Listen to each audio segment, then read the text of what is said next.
It's go time.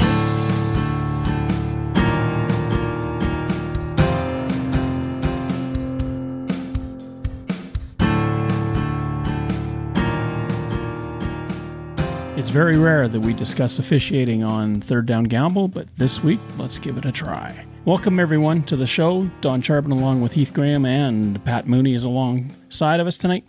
Officiating, it's not something that I really relish in discussing. It's something that is part of the game. I've always expected that they do as best a job as the players do, as the coaches do in any game.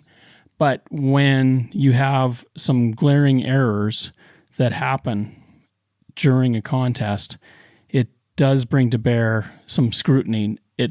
It's not that they're doing a poor job, but what can you do to fix the situation that arose? Let's start with pyramiding. We saw that called this week. I can't remember the last time it was called in the CFL. It's probably been in the last 3 years, but maybe once. But to have multiple calls in the same week was just eye-opening. One of them I thought close, okay, I'm good with. The one in Edmonton, no, that wasn't even close. That was a mistake. And why wasn't there a challenge available? And why doesn't the booth get involved? It's the last 3 minutes. The pyramiding call in Edmonton was a bad call. I agree 100%. It was in no way the definition of pyramiding where you're launching yourself off of another player. The other call, as you said, was close. It certainly could have gone that way. It was very interesting to see two calls in the same weekend. I agree with you. I can't think of the last time I remember seeing a pyramiding call. It almost makes you wonder if there was just a review on the referees to say, okay, let's keep an eye out for pyramiding, and so that they were watching it, because it is extremely a rare call. And I was shocked when it was called once, let alone twice. Same. It's not something you get called very often. The play in question in Edmonton was Matthew Thomas, who, launching through, it looks like to me he just finds a gap. And he's got hands on a couple of players, but he's not using that to propel him anywhere. He's using that to keep the gap open. He fires through there. The official making the call is on the other side of the line, back about 10 yards. So he's obstructed by about 4 or 5 bodies, maybe more, seeing Thomas go through the line. He's the one that makes the call. One of the things, and I have been an official with football before, is if you can't see it clearly, don't make the call. And I wonder if he went on instinct, thinking he couldn't have done that unless. It was a great athletic display by Matthew Thomas. In the Cameron Kelly case, he goes up vertical, but he gets rotated over. And it becomes very dangerous as he comes down. And I don't argue the call in that case because of the danger involved. In the Thomas case, he squirts through, even if you're propelling yourself but you're staying low. How is that pyramiding? I guess if you're going by the letter of the law, when someone squirts through, if they put their hands on and elevate themselves in any sense or form, that could be called, but I don't think it should be called unless there's a specific attempt to gain height to make a block in that sense. And I think that's the distinction that we're arguing right now is, in the Cam Kelly one, he elevates to get in front of the ball. The other one, he's just trying to get through the line. So how many times do players put a hand on another player to kind of push through or step by? And I think that's a regular part of the game and shouldn't be called. And you're getting very nitpicky to the letter of the law to say, okay, if you place your hands on anyone to move you any period of elevation, he may have been elevated 3 or 4 centimeters, an inch or two. Like, it really doesn't appear to be much elevation on that.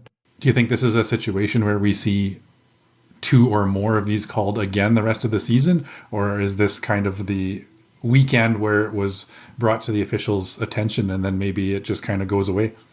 That's certainly what I was arguing is, to see 2 calls concurrently. It seems to be something that's been highlighted. There may have been some evidence in review of games that there was pyramiding happening in previous games. So it was highlighted to the referees to say, hey, keep an eye on this. And obviously they did. In terms of the officiating, what's going to happen is they're going to review the calls. They will take it to heart that these things happened, and they will use it as a teaching vehicle. The officials don't deserve to be admonished or anything like that. They just need to learn exact interpretations. I don't think propelling yourself forward, if Matthew Thomas did that at all against Saskatchewan, it constitutes pyramiding. Vertical, yes, but horizontal, no. And that's where I draw my line, because part of the reason, again, as I talked about the Cameron Kelly incident, is that when you go vertical, two things can happen. You can land on someone or you can land on the ground. And if you're getting extra propulsion to go up, that means you have a lot further to come back down. Roughing the passer also made its rounds in this week's games with some interesting outcome possibilities based on what happened with roughing the passer calls, thinking specifically of Cameron Judge against Nathan Rourke in the Calgary BC game, where Judge hits Rourke near the goal line and gets called for roughing the passer. Dylan Wynn did it against McLeod Bethel Thompson. Ironically, in these cases, called correctly, they are both the same. The defending player comes at the quarterback, hits him square, no problem with that, takes him toward ground, no problem with that, but does not roll off as he's going to ground. And this is where the problem comes in. You cannot, to use a wrestling term, pile drive a quarterback into the ground. And when you're taking your momentum and your mass and laying it on top of that player and pushing towards the ground with it, that means they become the buffer between you and the ground. You have to hit, and as you're going to ground, you can easily roll and get off of the player so that you both hit ground, but no one is pounding the other's rib cage or spine into the turf. Once a quarterback releases the ball, there's some vulnerability there, and this is the nature of this rule, is to protect the quarterbacks. So you're absolutely right, Don. It's the follow through and the impact into the ground that is raising the flags. Matt Dunnigan was a color commentator in this game and had made comments about back in his day, this wouldn't have been a penalty. He's 100% correct. We saw quarterbacks of that era get absolutely blown up once they released the ball and driven into the ground, and it was just the way the game was played. Matt Dunnigan also suffered several concussions over the course of his career and should probably be a bit more understanding of the reason why they have changed the rule in protecting the quarterbacks and trying to prevent these types of injuries. I do think that it hurts the league a bit when you have someone like Matt Dunnigan saying, well, that's not a penalty, without the full explanation. And Don, with your explanation, I think the average fan does not see nor understand that. So there was a lot of talk about the discussion and why is this roughing the passer? I think the coaches and maybe the league as a whole have to do a better job of educating people to say, okay, here's why, so that we start to move away from that. It's difficult for players like Cam Judge and Dylan Wynn, who played when that wasn't the call necessarily, and all through their college and probably high school careers, they were taught to follow through and land on top of a quarterback. So now it's a point where you have to educate those players, and it's on the coaches to do that so that they're not taking some of our premier passers out of the league. You'd hate to see Nathan Rourke go out of the league on a play like that. So it is crucial and imperative that the league does protect them. And I'm okay with the calls. But when you have the announcer saying that, I don't think that does much for the average viewer's interpretation of the game. Cam Judge and Dylan Wynn, neither one has really been called for this before. So it's not like they weren't aware or probably haven't played with those rules long enough. They knew they got caught. That's all there was to it. And it was a lot of times it's a little bit of frustration that comes with this, right? A player comes through the line, they've got the quarterback, maybe they've been there before and they've missed him. Well, this time they get him and they're not going to let go, and they make sure of it by driving him into the ground with their own mass coming on to rest on top of them. And that's sort of a, I gotcha moment. It's not great for the quarterback. McLeod Bethel Thompson, when he got up after the wind hit, his helmet was ajar, but he was winded. And is that what this is about? I've always been told that in football, it's about not diminishing capacity, but diminishing will of your opponent. In other words, do things that take away their fire to win. Diminished capacity means you're going out to injure, and I don't like that at all. And it's not just a concussion. When those kinds of plays happen, the quarterbacks are vulnerable to rib injuries, to arm and shoulder injuries. There's a lot that can happen that can take a quarterback out for a couple of series, a couple of games, or a season if they're not careful. So I know we've talked a lot about player safety in the past, and I'm 100% on board with this one. You see smart tackling out there from players as well. Adam Bighill comes to mind. He's a very textbook tackler. He wraps up and brings people down, but he seems to know where that line is and generally doesn't drive that player into the ground like some of these other guys have done in these situations.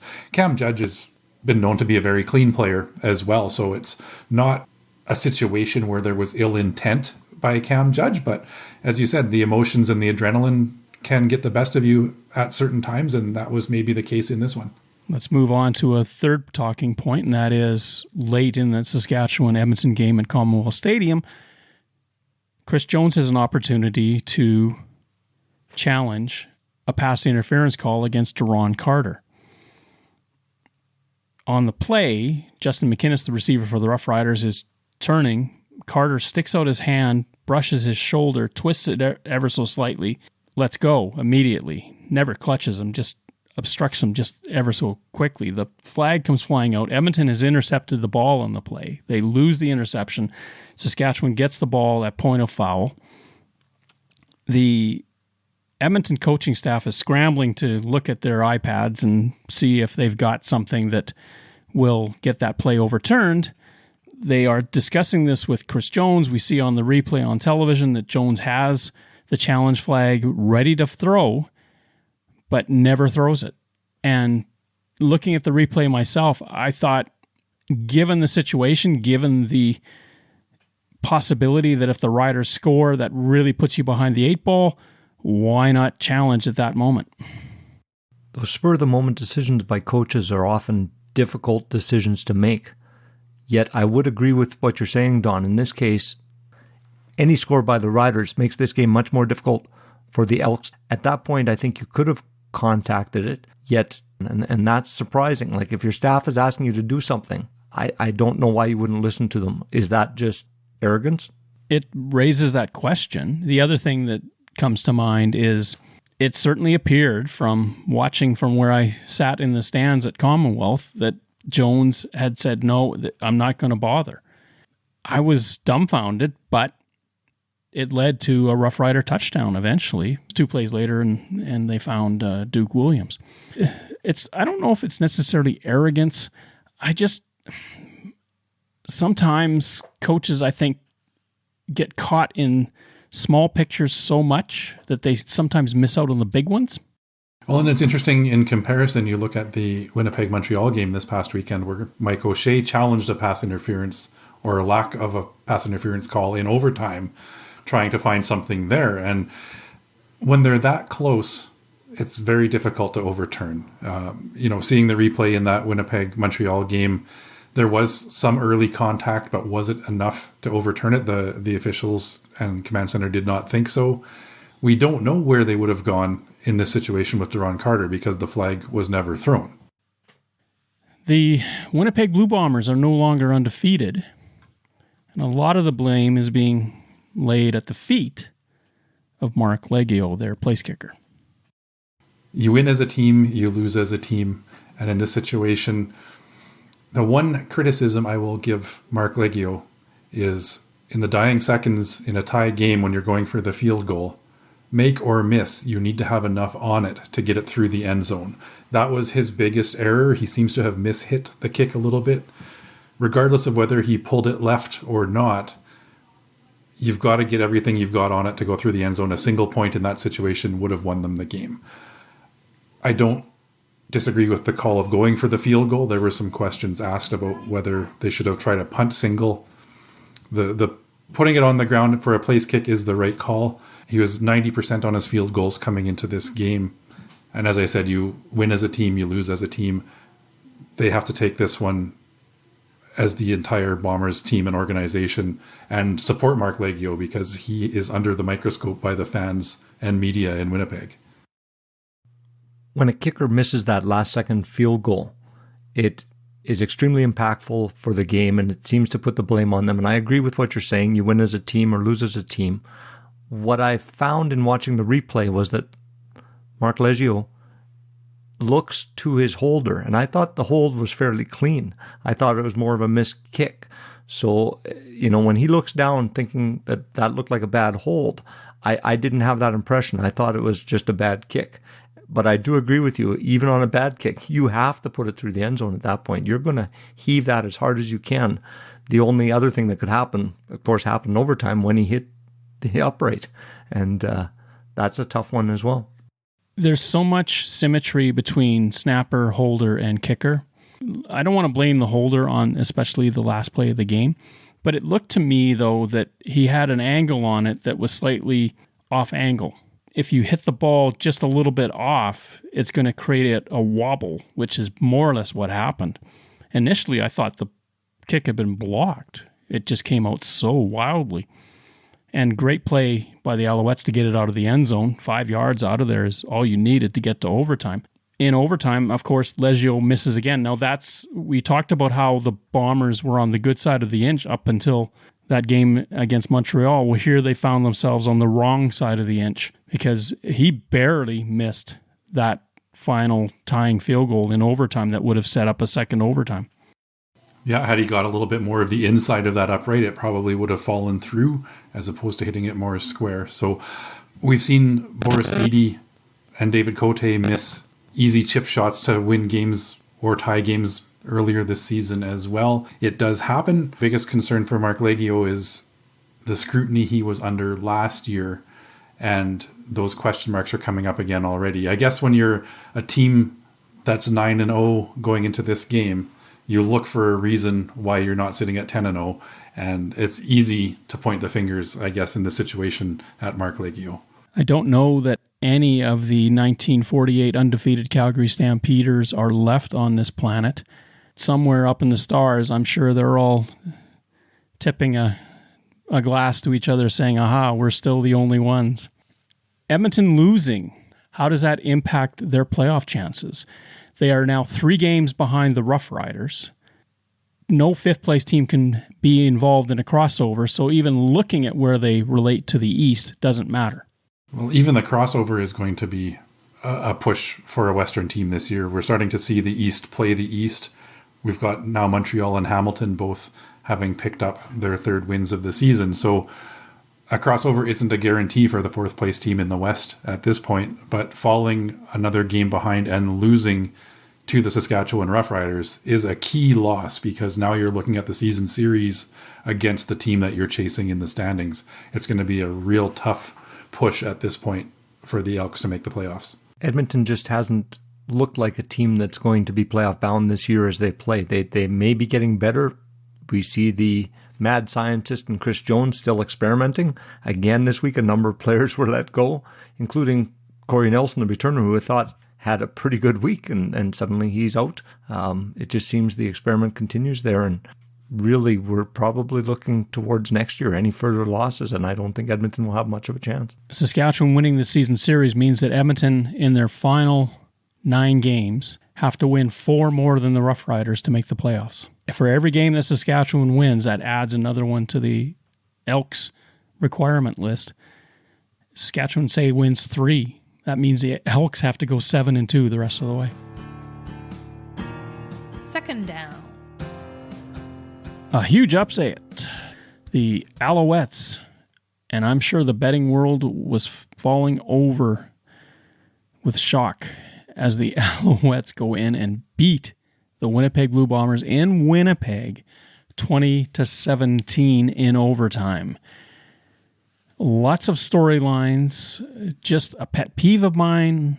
Teams that go on defense first in overtime typically look at the scoreboard and ask themselves, why did we do that? I think the stats would bear that out. About 2/3 of the teams that go first seem to win the games. And, I think teams want to have the understanding of this is what we have to go for and the opportunity to go that third down gamble if you need it, but it certainly doesn't seem to be working out. I think if your offense is clicking on all cylinders, you're much better to take your offense first. But on the bright side, this is the one game that Gary Stern actually got his guarantee right. For the second week in a row, we saw the Alouettes hang with the Bombers through 3 quarters. And once again, actually, they were tied at the end of every quarter in this game. It was a really interesting one to watch on the scoreboard. Winnipeg had their chances, as we talked about. Marc Legghio missed a last-second field goal that could have won them the game. He hit an upright in overtime, but really hats off to the Montreal Alouettes. And we saw the start of the fourth quarter, Winnipeg marched the length of the field. Brady Oliveira ran off a big touchdown, and you thought, here we go again. It's fourth quarter mode for the Winnipeg Blue Bombers. And Montreal came right back and hung with them. And the Winnipeg unbeaten at home streak ends just over 1,000 days. And it's on to the next one, I guess, moving forward for Winnipeg. Trevor Harris, whose last visit to Winnipeg was a nightmare. 18 of 27, 213 yards, no touchdowns, no interceptions. Zach Collaros, 21 of 27, 251 yards and a touchdown. A good day at the office. The problem for Winnipeg was the offensive line didn't have an answer for Michael Moore. The Montreal defensive line, and especially Michael Moore, were absolutely the factor in this game. They continued to put pressure on Zach Collaros.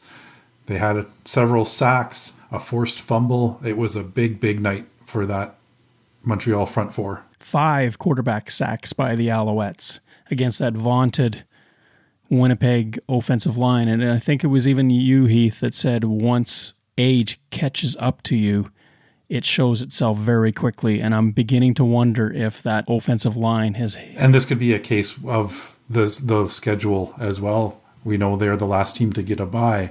And when you've got your offensive linemen in that age category of Jamarcus Hardrick and Stanley Bryant getting into their mid to late 30s, that's a lot of football. So we'll see what happens coming down the stretch. The rest and byes do favor Winnipeg coming home. They've got 3 bye weeks in the second half of the season, so that might do them well getting ready for the playoffs. Winnipeg has made a habit out of taking over games in the fourth quarter, and at some point you're not going to win those games, and I think this was that one. We've had many opportunities and teams have been very close to Winnipeg, particularly this year as compared to last year. I agree with you, Heath. I think they're tired. I think they're ready for the bye. They're going to be well rested, having 3 byes now between now and the end of the season. So we will either see, are they going to continue to be close with teams, or they're going to pick it up and really be the dominant Winnipeg Blue Bombers we've seen in the past. Well, think about this, though, guys. The Ottawa Redblacks came in and almost won on opening night, and it was a fourth quarter late game heroic that won it. The Calgary Stampeders were in Winnipeg, and if Kamar Jordan hangs on to the football in the end zone, we're playing overtime. The Edmonton Elks, but for contacting the kicker, were in that football game in Edmonton. The Bombers have been getting closer and closer to that precipice of losing. And one person actually came up to me and said, wasn't it a good thing that they finally got that out of their system? It probably is. The longer an undefeated streak goes on, the more it becomes all-encompassing. We saw even after about their 7th win in a row, the media starts to focus on that. Michael O'Shea has done a great job, and so have the players, of buying into, we want to go 1-0 this week. That's our goal, is to go 1-0 this week. We're not looking at the bigger picture. However, the more that gets tossed about and put in your face, you can't help but think about it. And it seems like this was that kind of situation. They were looking forward to that bye. As Pat mentioned, they were a tired football team, and it started to creep in a little bit. So getting that first loss is probably for the best. And if somebody had told me at the start of the season Winnipeg was going to be 9-1 going into the bye week, as a Bomber fan, I certainly would have taken it. The way this game ended was actually a little bit of a disappointment. So it's you've got to take the positives out of the 9-1 record, but it was a tough loss at home. Interestingly enough, in the CFL history, Winnipeg is the first 9-0 team not to win their 10th. I do think it takes some pressure off them. It's not about being perfect. It's about getting better. they've had some tight games, as you alluded to, Don. They haven't been as dominant as they were in 2021.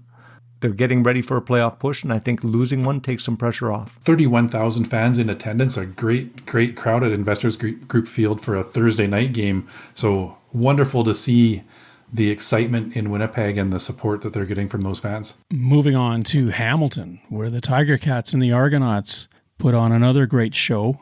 Tiger Cats win with a huge fourth quarter, something that has not been a hallmark of this season. 17 fourth quarter points for the Tiger Cats, and they win 34-27 over the QEW rivals. It was interesting to see when Matthew Schultz came back in the game. They seemed to really get some energy out of that in that fourth quarter, and that helped them to really take it to the Argonauts in that final quarter. And hats off to the Tiger Cats. This is the team we thought could do that at the beginning of the year, and we haven't really seen it until this point. Who would have thought it would be with Matt Schultz at the helm, though, and not Dane Evans? That was a little bit of a surprise. When I saw that Matt Schultz was the starting quarterback in this one, I was tending to lean a little bit more towards the Argonauts, but a solid game from him. And as you mentioned, 17 points in the fourth quarter to put this one away. Interesting sequence in that fourth quarter where Toronto with a 3rd and 1, and the Tiger Cats are leaving their defense out there thinking that Toronto's going to go for it. But the Argonauts, because McLeod Bethel-Thompson did such a poor job on the previous play, plunging forward, they decide to punt the football away. Lawrence Woods takes that punt and goes all the way. Unfortunately for the Tiger Cats, Micah Johnson gets called for a holding penalty, another foul that Matt Dunnigan jumped all over. Ticats still get the ball, though. 2 plays later, huge pass from Schultz. Tim White scores a 72-yarder. One big loss for the Toronto Argonauts in this one as well, as we saw Andrew Harris go down with an injury. He had 3 carries for 19 yards before coming out of this game, and all reports are that it's a torn pec muscle, may require surgery. Looks like best case scenario, he is gone 4 to 6 weeks. Worst case scenario is he requires surgery and may be done for the remainder of the season. Could be a career. McLeod Bethel-Thompson, 24-37 for 287 yards, 1 touchdown. Matthew Schultz, 14 of 19, 176, a touchdown and an interception. Jamie Newman, who came in the third quarter and did fairly well, although he ran more than he did anything else, 2 of 2 for 4 yards. The rushing side of it, though, 7 carries for 55, and I think that's why he was in there. They weren't worried about him throwing it. They wanted to make sure they could get first downs. We also saw Chad Kelly get a rushing touchdown for the Argonauts. They got him into the game in the short yardage situations. My question is, what happens now with the quarterback situation in Hamilton? We don't know what the situation is exactly with Dane Evans, but we'll see what happens if Matthew Schultz gets a couple more starts under his belt and maybe gets a couple more wins. Got to give credit to Speedy B, Brandon Banks, who pushed Chad Kelly into the end zone on that play. As Kelly was working his way down the line, he got pushed backwards and was starting to stumble backwards, and Brandon Banks came up behind and pushed him into the end zone. That is legal. You can push a player forward, but if Brandon Banks picked up Chad Kelly and carried him into the end zone, that's illegal. Over 23,000 at the game. Not bad for a team that had only won twice all season. The big fourth quarter, of course, something that we hadn't seen from the Tiger Cats all year, was the big factor. And is this something that you look at Schultz because he was able to provide in the fourth quarter and Evans has not been able to, that maybe Schultz gets the nod? Well, we've seen them employ the 2 quarterbacks in several games this season when both players are healthy as well. So maybe it's a situation where Matthew Schultz gets a few more looks in the fourth quarter if they're coming from behind and trying to lead a little bit of a comeback. Saturday, 2 big Western Conference games, starting in McMahon Stadium in Calgary, where the Calgary Stampeders took on the BC Lions in maybe what could be described as, depending on what happens the rest of the way, the game of the year. BC trails all through the game until 5 seconds left and kick the game-winning field goal to come out with a 41-40 win over the hometown Stampeders. Calgary has been involved in several of the leading candidates for game of the season this year, because I would say that matchup against Winnipeg that came down to an interception in the end zone was right there as well. So a great game. Both quarterbacks put up some pretty solid numbers, especially once again Nathan Rourke. And what a finish to put up 20 points in the fourth quarter to come from behind like that was a big win for the BC Lions.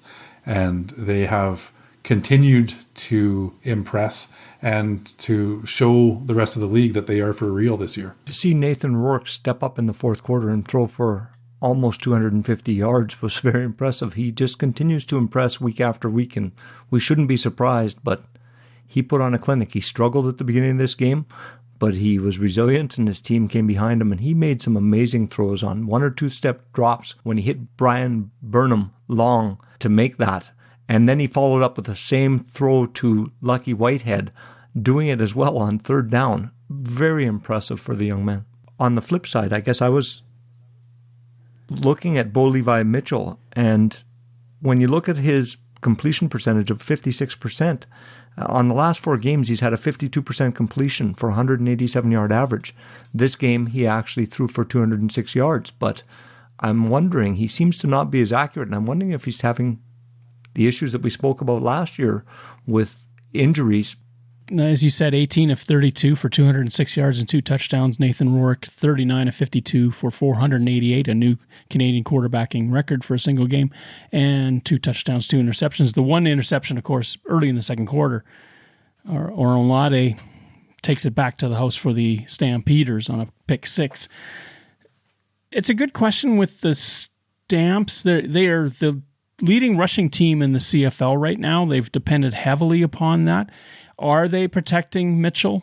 Let's give some credit to BC. They've had him under pressure quite a bit, and were taking away a lot of his deeper routes.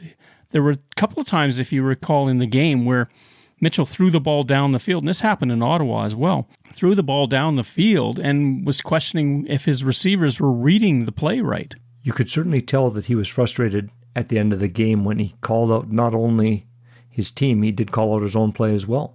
Calgary didn't play well enough to win, but at the end of the day, they put 40 points on the board, and you'd think that they should have won that game. Well, they are doing well, sitting at 5-3. You do wonder if there's potential for some issues. I'm looking forward to seeing, if this continues, Saskatchewan against Calgary to see which team falls out. I think Calgary's the better team based on what they've done thus far. However, they haven't been able to win when they need to, and I do think that Bo Levi Mitchell just isn't playing up to his traditional self in these last 4 games, certainly. This game did nothing to dissuade me from my thought that Winnipeg, BC, and Calgary are head and shoulders above the rest of the league at this point. It didn't disappoint, and Bo Levi Mitchell has had impressive winning percentages pretty much every single season he has played. We might be seeing a little bit of a decline this year. They're still 5-3 and very much in contention in the West. However, they can't lose much more ground. We know they've lost the season series already to the Winnipeg Blue Bombers, and BC now has the upper hand as well. So if the Stampeders are going to make some noise in the playoffs, it's looking right now like it's going to have to be by being the road team. Let's be fair to the Stampeders defense, though. Safety, Brendan Dozier, gone for the game. Middle linebacker, Jameer Thurman, gone for the game. We already chronicled their shutdown corner, Trey Roberson, gone for the rest of the season. That's 3 huge cogs in your defense that were not playing. So it's little wonder that they would give up a few more points than they normally would. That's a very valid point, Don. And in the past, we've seen the Calgary teams in their heyday being able to plug that next man in and be just as effective. And I'm not sure that we're seeing quite that same level of depth on these Stampeder teams. I don't think it's a question of depth. You've got such tremendous skilled players in those positions. Roberson may be the best shutdown corner in the league. Jameer Thurman is certainly the best, next to best middle linebacker in the league. And then you take that talent pool away Brendan Dozier at safety, who's really coming into his own. It just changes up your dynamic. That's a quarter of your defense that you have to change out, and these are quality people. So it's not a question of necessarily depth, but experience as well. And when you mentioned they're missing a shutdown corner and a safety, you look at some of these plays by the BC Lions. Brian Burnham's longest play was 53 yards. Dominic Rhymes, 30 yards. Lucky Whitehead, 32 yards. Who's likely to be covering in situations like this? The guys that weren't in the lineup. I found it somewhat perplexing in this game that Calgary, who is, as you mentioned, Don, the most effective running team going into this game, they averaged 5.6 yards per carry. Certainly went up in there. They averaged 114.4 yards per game prior to this game, and again, did fairly well, but they seemed to move away from their running game when they were up by a lot. That is a strength of this team, and the offensive coordinator needs to hold that and grind out the clock a little bit. BC has the ability to quick strike, as we've seen multiple times throughout the course of this year. If they'd been able to run more effectively and continued that running game, which they do fairly effectively, I think they could have used up the clock and potentially eked out this win. Part 2 of the doubleheader on Saturday, the Saskatchewan Roughriders are in Edmonton to take on the Edmonton Elks. Over 25,000 green jerseys in Edmonton. Some were adorned with white trim, some adorned with gold trim. Always a huge bump in attendance when the Roughriders are in Edmonton. A very, very interesting football game. Storm extends halftime for an extra 30-some minutes. But the Roughriders are the team that prevail, 34-23. It comes down to two amazing parts of the game. 45 seconds of the second quarter where Roughriders kick a field goal, Edmonton down and score a touchdown. The Roughriders take the kickoff and go back the other way. And then, of course, the end of the game where the Roughriders get down the field, get a pyramiding call. In this one, I thought Saskatchewan should have been doing much better, and I was disappointed in their offense. Seemed to be very unimaginative and didn't seem to be able to do much. Hats off to Edmonton with 3 or 4 man rush. Cody Fajardo was running for his life most of the game. Fajardo 11 of 20 for 130 yards, a touchdown and 1 interception. Taylor Cornelius 13 of 23 for 209 yards and 1 interception, that coming at the end of the game against Roland Milligan. The Roughriders at times look like they were in charge, and at times they look like they were lost out there. And especially that sequence at the beginning of the fourth quarter when the wind started to pick up, that Cody Fajardo interception that he threw on the sideline, you could see from the stands that ball was never, ever going to make it to Keon Schaefer-Baker. It fell way short. The Elks intercept, and that started their march to get back into the lead. Neither quarterback really was a shining light in this one. You look at these two compared to the game that Nathan Rourke had in Calgary, and it's night and day. I have to give credit in this one to Mario Alford. You mentioned kickoff return touchdown.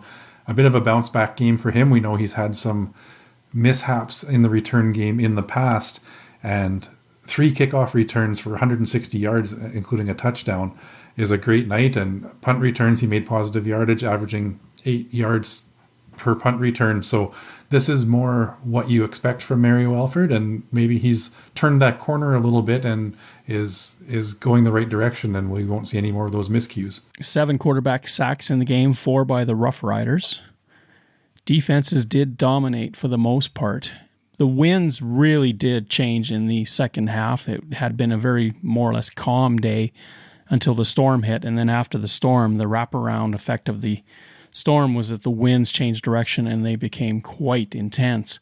261 yards of offense for the Roughriders, 365 for the Edmonton Elks, 131 yards rushing, as you guys were talking about with the Roughriders, 156 yards for Edmonton.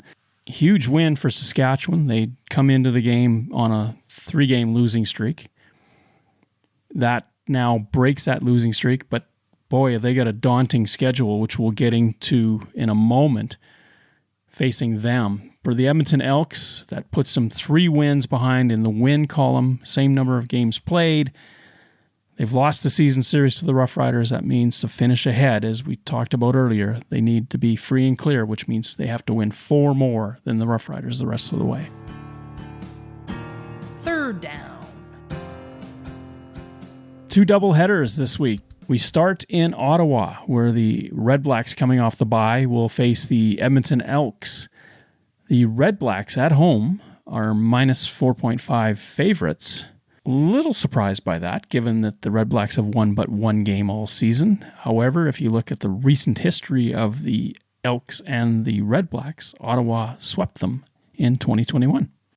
It's not like Edmonton's running away with the head-to-head record or even where they are in the standings. We see both of these teams at the bottom of their respective divisions. It's a really tough call. It's one of those games where you just don't know what's going to happen. If one of these teams starts to click, we saw what Ottawa could do in their win when they got that offense rolling a little bit. Caleb Evans was a star of the week.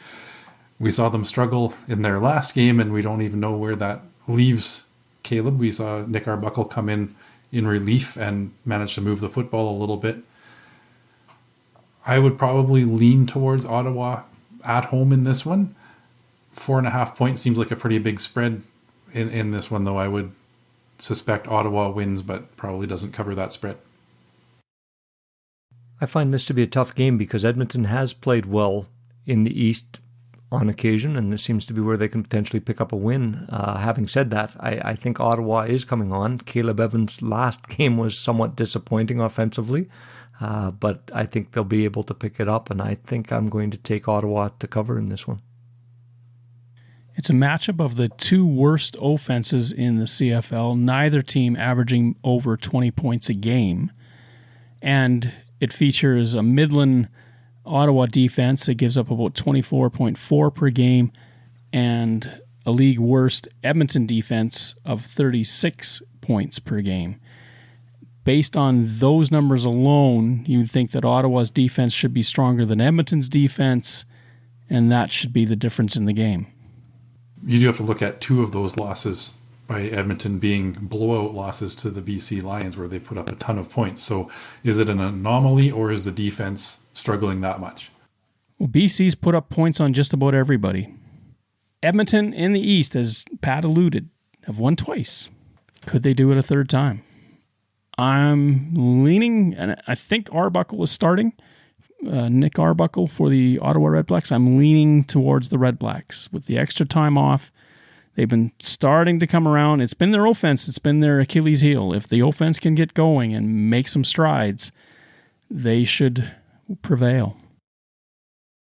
Game 2 of the doubleheader on Friday night. Again, no game on Thursday. The BC Lions are in Saskatchewan for the first of back-to-back games against the Rough Riders. The season series is still on the line between these two. If the Rough Riders sweep the next two against BC, they own it. BC on the road is minus 4.5 favorites against Saskatchewan in Regina. This is the late game on Friday. Very generous to the Saskatchewan Roughriders. I think that BC, with that high power offense and a defense that should be able to put a lot of pressure on Cody Fajardo, I think they're going to be able to cover that spread easily. I'm going to take BC to win here. Food for thought between Saskatchewan and British Columbia. The Lions have over 1,100 more yards of offense in one less game played. A couple of weeks ago, BC was in Saskatchewan, and we saw the BC Lions really dominate that one. Nathan Rourke didn't seem to be too flashy through the first half of that game, but ended up with well over 300 yards passing. And for Saskatchewan to have a chance, that front seven with that linebacking core and the people coming back onto that defensive line are going to have to win that battle. I just don't know if they are capable of it at this point, and I am with Pat on this one. I'm going to take the BC Lions to cover the spread. I can't argue. The Lions are definitely the better team coming into this contest. BC is favored. They deserve it. They should cover. Saturday, Ticats take a break from the Argonauts and play the Alouettes in Montreal. Montreal, after their big win in Winnipeg, are minus 2.5 favorites against the Tiger Cats. Most likely, Matthew Schultz will start for the Tiger Cats. Of course, Montreal was the team for whom he played not that long ago. We see these two teams coming in with identical 3-6 records, both coming in on the back of a win. I expect a pretty evenly matched game between these two teams. Montreal is at home, so that generally gives them a little bit of a bump, but I'm going to take the Hamilton Tiger Cats to pull this one off on the road. I think this is a game that Montreal could put it together and win, but Hamilton seems to maybe be hitting their stride a little bit, and I am also going to take Hamilton on this one, even though I do think there's a possibility Montreal does actually cover that spread. Montreal for now goes as Trevor Harris goes. If he has another strong game like he had in Winnipeg, the Alouettes will be all right. Montreal's defense is definitely rounded into shape. That could be a problem for Matthew Schiltz. Montreal at home, Eastern opponent, winner gets sole possession of second place and maximally could be tied for first. After that big win in Winnipeg, I think the Alouettes' confidence is sky high. I'm going to put my money on the Alouettes to cover. Final game of the day. Both games based in the East on Saturday. Calgary is in Toronto to take on the Toronto Argonauts at BMO. Minus 2.5 favorites for the Calgary Stampeders on the road. Now, we know the Stampeders went into Ottawa and took care of business there. We saw them with a furious rally against the Tiger Cats and win in overtime there. Is Calgary meritorious of a minus 2.5 favorite, or because Toronto, who plays so well at home, should we give them a little bit more respect? As we spoke to the injuries with Andrew Harris and Cam Phillips actually out, I think that takes away a couple big weapons for Toronto. McLeod Bethel-Thompson has often outthrown the opposing teams, but it's because they are often playing from behind. So in this case, I do think Calgary is going to come in and put up a much better showing than well, I won't say Calgary, but they put up 40 points. So they played a good game last week, but I believe Bo Levi will have a bounce-back game, and I think they should be able to take this one and cover any spread. Let's be fair to the Calgary offense. 2 of the touchdowns against BC, one was special teams, and one was a defensive interception. So Calgary's offense only put up 26 against the Lions. I'm going to go the opposite way in this one, and I'm going to put my money on the home team. I think this is a real key matchup for both of these teams to see where they stand. Is Calgary destined to finish third in the West, and is Toronto ready and willing to take a stranglehold on first place in the East? And that's the way I'm leaning in this one, so I believe that the Toronto Argonauts come out with the win at home. Unless there's a tie between Hamilton and Montreal, one of those two teams is going to be tied with the Argonauts for first place starting that game. Toronto's going to be well aware of who that will be. Toronto, I trust, is going to be highly motivated to win this football game to keep that stranglehold on first, even though it's by a game. With the back-to-back looming with Hamilton, if you get that extra win, that always helps you in those circumstances. I'm going with Toronto and defying the spread at BMO in winning.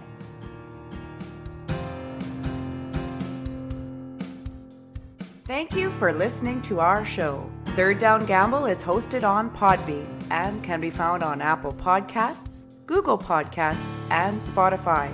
Follow us on Twitter at Third Down Gamble. Join us again, the Third Down Gamble podcast, audio worth watching.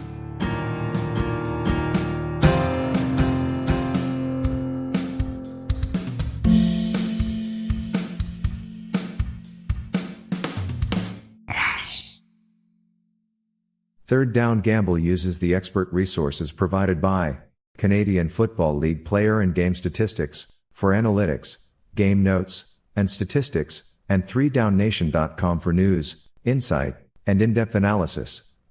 Please visit cfl.ca and 3downnation.com for the most up-to-date information on the Canadian Football League.